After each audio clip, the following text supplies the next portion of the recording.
রাজশাহীতে যে জায়গাটা সবার অনেক অনেক প্রিয়, অনেক অনেক পরিচিত এবং লোকালয়ে ভরা, সে জায়গাতে আজকে নিরিবিলি পরিবেশে ঘোরার জন্য চলে এসেছি। সো হ্যালো এভরিওয়ান, আসসালামু আলাইকুম। সবাই কেমন আছেন? আশা করি সবাই ভালো আছেন। আমিও আল্লাহর রহমতে ভালো আছি, আপনাদের দোয়ায়। আজকে মূলত রওনা দিয়েছি রাজশাহী এমন একটা জায়গায়, যে জায়গাটা রাজশাহী শহরের সবারই কম বেশি পরিচিত আর সবারই অনেক মনের মতো একটা জায়গা, যেখানে সন্ধ্যা লাগলে লোকালয়ে আর ভাজা পোড়া খাবারের দোকানপাট সমারোহ। জায়গাটা বিশেষ করে রাজশাহী শহরের সবাই কম বেশি চিনে এবং পরিচিত। রিকশায় উঠে রওনা দিয়েছি সে জায়গাতে, আর অলরেডি চলেও এসেছি। এটাই সেই জায়গা যেটা সবার পরিচিত এবং মনের মতো একটা জায়গা। এই জায়গাটার নাম হচ্ছে সিএমবি মোড়।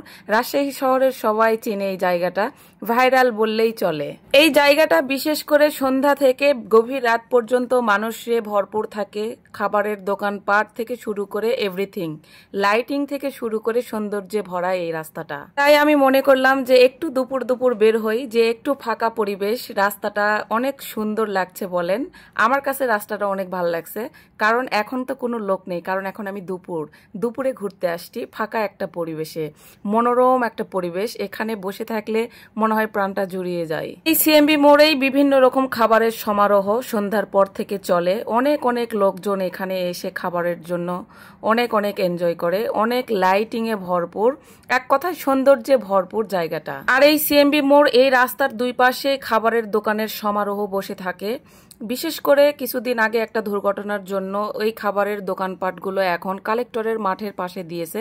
এই দোকানপাটগুলো, যে দোকানপাটগুলো এখন দেখছেন, এগুলো কিন্তু সন্ধ্যা থেকে একদম সৌন্দর্যে ভরপুর এবং মানুষে ভরপুর হয়ে যায়। আমি যেহেতু একটু দুপুরেই আসছি, একটু ফাঁকা ফাঁকা ঘোরার জন্য, এই জন্য এখন বেশি লোকালয় নেই, দোকানপাটগুলোও বন্ধ। আরেকটু পর থেকে দোকানপাটগুলো খোলা শুরু করে দিবে। তো এখানে আমি দেখতে দেখতে চলে আসছি একটা দোকানে। এই একটা দোকানই এখানে খোলা ছিল, তাই এখানে আসলাম। এর আগে আপনাদেরকে দেখাইছি নওগাঁতে পোড়া রুটি আর মালাই চা খাওয়ার ভিডিওটা, ওখানে ভালো লাগছে। এবার এখানে যখন আসছি তো এখানেও অবশ্যই ট্রাই করব। তো এই জন্যই আমি অর্ডার দিয়েছি পোড়া রুটি, দুধ চা এবং মালাই চা। তো এগুলো অর্ডার দিয়ে আমি বেশ কিছুক্ষণ এখানে ওয়েট করছিলাম, সেগুলো রেডি হওয়া পর্যন্ত। আর আমি দেখাচ্ছিলাম মাঠের চারিপাশে। আসলে এই জায়গাটা আগে এরকম ছিল না, ফাঁকা ছিল, কারণ এই জায়গাতে এই মাঠের এইদিকে তেমন কেউ আসতো না। কিন্তু দোকানপাটগুলো এইদিকে দেওয়ার পর থেকে এইদিকে জাঁকজম্য হয়ে গেছে আর কি।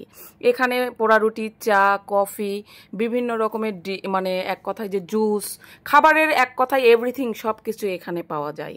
তো এখানে অর্ডার দিয়েই বসেছিলাম আর দেখছিলাম পরিবেশটা একদম নিরিবিলি। সবসময় তো লোকালয় আর মানুষজনে ভরপুর দেখছি, আর আজকে ফাঁকা দেখে অনেক ভালো লাগছে। তো বসে থেকে এর মধ্যেই অর্ডার দিয়েছিলাম যে খাবারটা, সেটা তো চলে আসলো, পোড়া রুটি, দুধ চা এবং মালাই চা।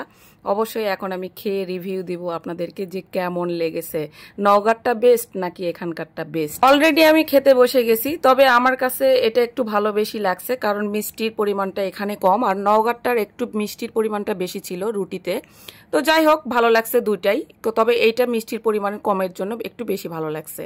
এখন খাওয়া দাওয়া শেষ, রওনা দিয়ে দিলাম। তো আজকের ব্লগটা এই পর্যন্তই। আগামী ব্লগ আসা পর্যন্ত সবাই ভালো থাকবেন। আল্লাহ হাফেজ সবাইকে। আমার জন্য অনেক অনেক দোয়া।